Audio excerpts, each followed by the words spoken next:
महाभारत एक महाकाव्य है जो प्राचीन भारतीय साहित्य का महत्वपूर्ण हिस्सा है। इसे महर्षि वेदव्यास द्वारा रचा गया माना जाता है।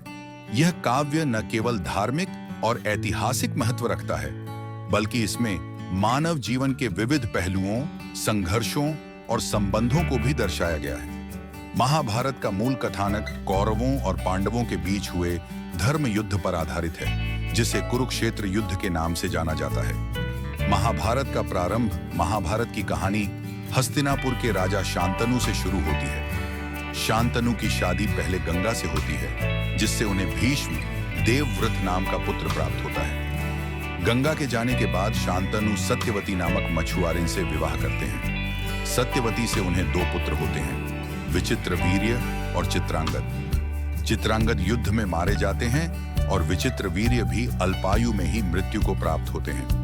विचित्रवीर्य की मृत्यु के बाद हस्तिनापुर का उत्तराधिकार संकट में पड़ जाता है। तब सत्यवती अपने पूर्व पुत्र वेदव्यास को बुलाती हैं, जो महर्षि पराशर से उत्पन्न हुए थे। वेदव्यास विचित्रवीर्य की पत्नियों अंबिका और अंबालिका के साथ नियोग द्वारा धृतराष्ट्र और पांडु को जन्म देते हैं। धृतराष्ट्र जन्म से ही अंधे होते हैं और पांडु को हस्तिनापुर का राजा बनाया जाता है। पांडु की दो पत्नियां होती हैं, कुंती और माद्री।